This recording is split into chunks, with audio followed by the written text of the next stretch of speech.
Hello everyone and welcome to Tiresome. Today it's time for part 2 of tearing some shit out of a Supra.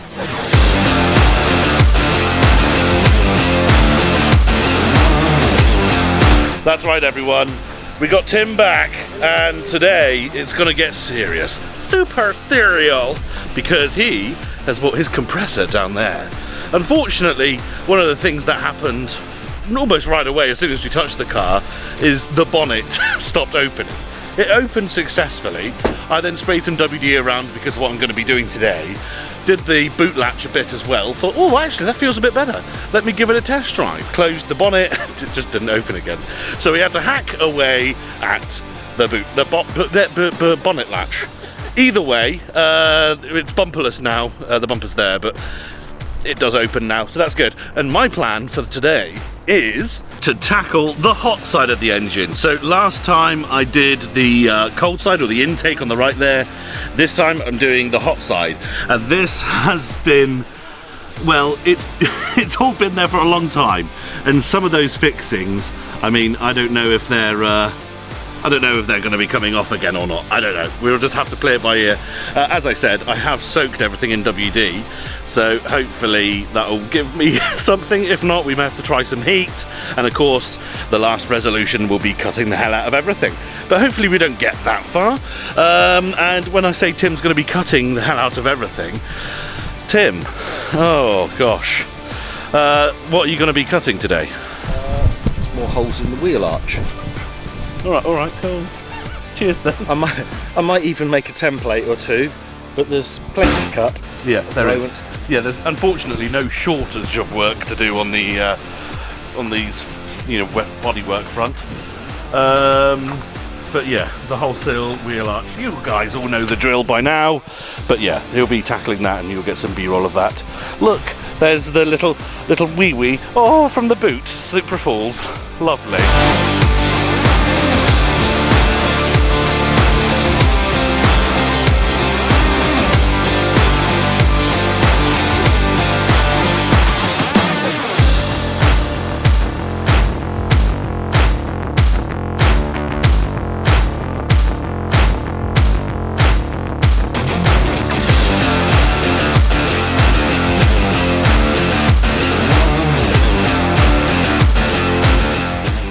Just to talk you through what's happened here, basically I have used my little 1/4-inch Ryobi electric ratchet, backed off a nut which then took it into the side of the turbo and then locked itself up in there, so that's not going anywhere. You can't wind it back on either because the direction is set on the back of the sort of ratchet head, if you like, and well, I can't get to it. It's in the back into the turbo, so that's stuck there. And now I'm taking off the sort of elbow that goes down into the sort of screamer pipe and everything on the back to try and sort of free it off so I can continue using it, because it's easier to use that than not.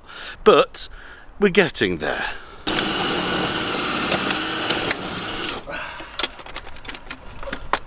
It is free! Cool.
The rust police.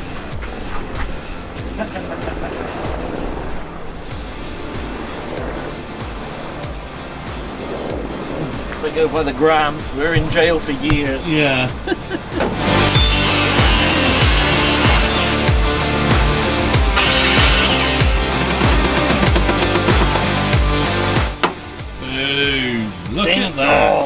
What has happened is taken absolutely everything out of the exhaust manifold now, including the turbo bolts and everything.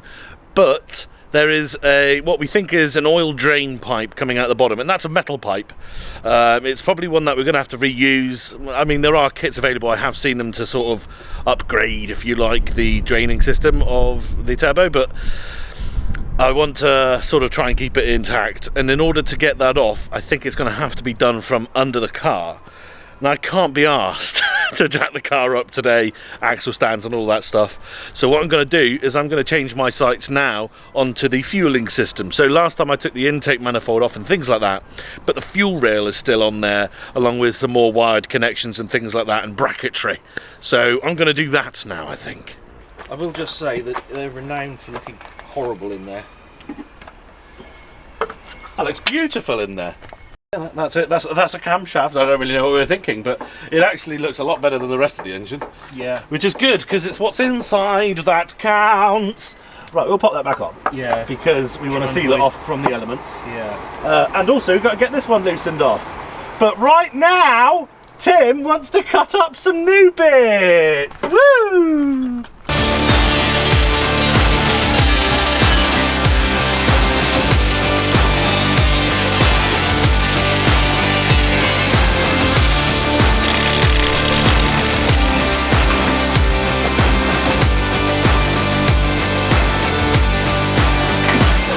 That looks great. Yeah. And then the back bit, you can fab that up, hopefully, relatively easily. Oh yes, that should be no problem. These bits here. Oh, beautiful. So it's obviously the arch is always the awkward bit, and I can't fabricate that sort of stuff. So but yeah, this is. It's because of the curvage. It just sits in absolutely perfectly. Beauty. The only thing is, there's a slight.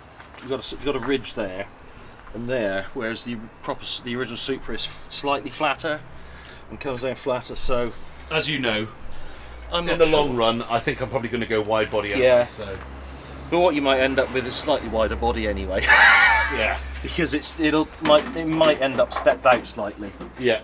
But we'll do it so that everything fits. Yeah, definitely. Yeah. Okay. All right, love you. Love you too. The final rocker cover screw.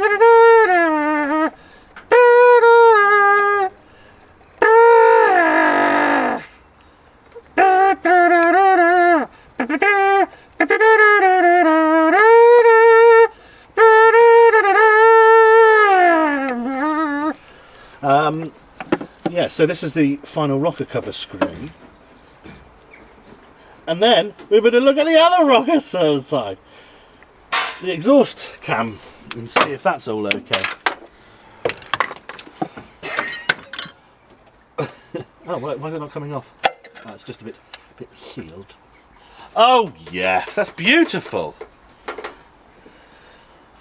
That's what you like to see. Lovely golden brown texture like sun. Good day everyone and welcome back. It's day 2 of this episode.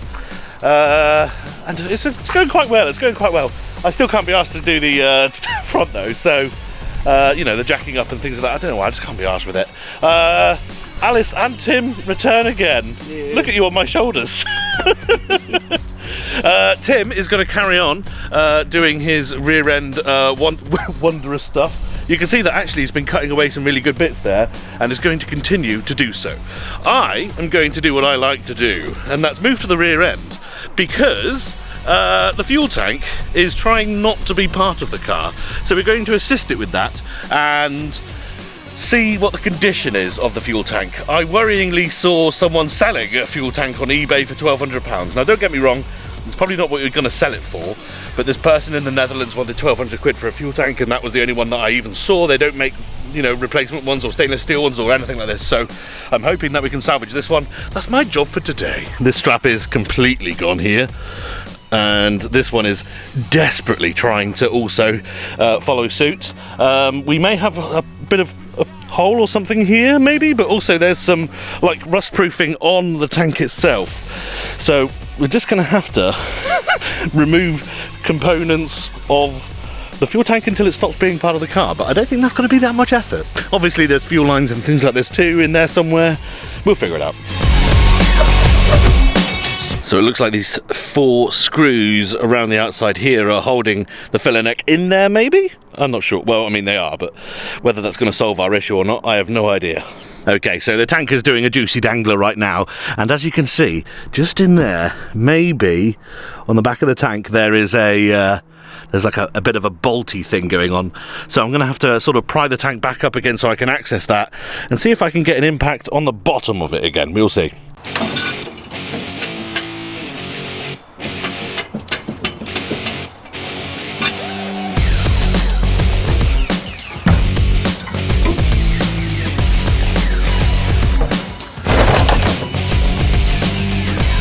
Got it. Tim, I've Yes. given this a bit of a once-over, as you can see Okey-dokes. by my Yes. dedicated what's-it. Yes. So here, there's not actually any breaches into the tank. No. Granted, I can't get right in there, but it seems to be okay, I reckon. It does. Look Trim good. that back. However, can I draw your attention to pinhole number 1? Okay. Well, that shouldn't be too difficult to No, weld. just a little spot here and there, Yeah, a isn't little it? spot weld there. And- looks like there may be a little rust creep under that bit. So Yep. yeah, I'd obviously, keep going. Yeah, More. bigger one there, Bigger but still, like, so small, man. Spot weldable. Yeah. Is this all some sort of covering, is it? Yes. Oh, it is. So you reckon get that off Yeah. and see what's Especially where it looks, where you've Yeah. got rust starting to go on under top of the it. tank, yeah. Um, Oh, and actually, I've just noticed this might actually be the worst of it. possibly. Let me have a quick bash. There you go.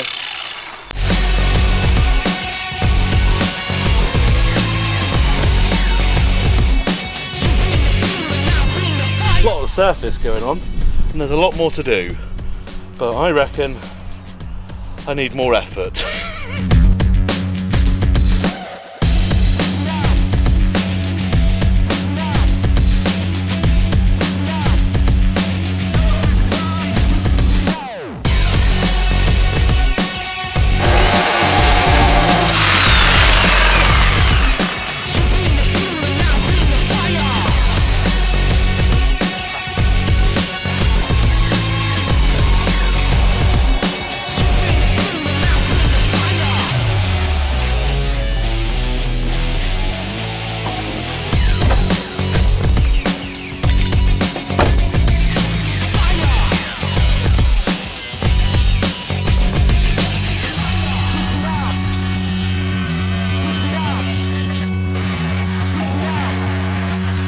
Okay, so the hunter has become the hunted. Alice has been doing all the work while I've been pointing at things and telling her to do it. We have the camshaft sensor off on the side of the engine there, which is fabulous. Don't know how much of that you can see. The lighting's awful. Yay! There you go. The camshaft sensor is something I've not seen before, obviously working on old rubbish vehicles. There you go. It's down there. It looks great. Tim tells me that the non-turbo models actually have a proper distributor there. But yeah, good fun. Also, on the other side, we've managed to actually free off this wiring loom quite significantly. We're deciding whether to keep the trumpets on because Tim argues that they're actually quite a good lever when you're like pulling it out or tugging it off, if you will. We're working on this as well. We've taken all the belts off down there and everything too. So yeah, bit of an update there. As you can see, Tim is ruddy bloody cracking on here regarding this this sill, which looks like it's almost ready to come off. Nearly off. You couple more spot welds. Hidden spot weld. The hidden spot welds. One or two underneath because there's little strength in it. I see. Sounds like in an Indiana Jones movie, doesn't it? The hidden spot welds. Yes. Never mind. Yeah. Okay. Bye. Don't give up your day job. And it turns out, yet again, not only is there an annoying hose stopping me from taking this, what I assume is thermostat situation off, but it's dripping a bit, which means that there was coolant in it, which I don't know if that means what the likelihood is going to be of this thing actually being serviceable after the fact. Either way, the hoses are absolutely horrible. Good. When in doubt, cut it off. Beauty. Look at that. All right. All right, mate. Go, Tim. Right, and finally, the Oh. sill falls off. There we go. Beautiful. Now I can get at the rust in here. Okay. Good. Sort it out, and then we can sort out a little bit of rust in the sill and put it back on again. Nice. And then it's literally just cosmetic wing. Yes. Beauty.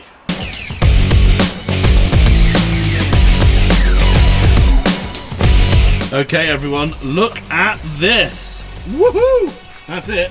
The timing cover is off, and we have exposed the cam gears. Lovely. I can't wait to cut that cam belt and then forever be worried about getting the timing back correct. Fun fact, everyone, look at this, if it does focus on it. There it is, look, you can see that it was last done, the cam belt that is, in 1997. So I think it's due a change. It's that was on 72,000. How many miles has this car done since then? It's not done. At least 30. So it's on at least, yeah, I think it's around 100. 40,000 done. Yeah, okay, that's not a bad cam belt, to be fair. Yeah, good job, fellas, good job.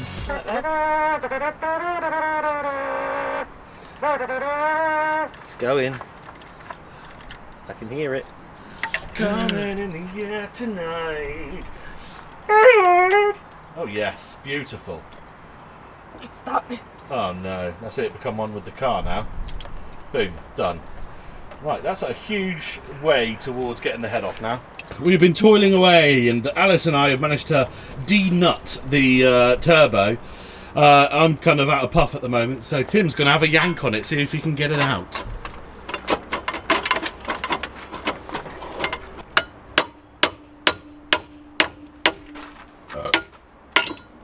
Oh.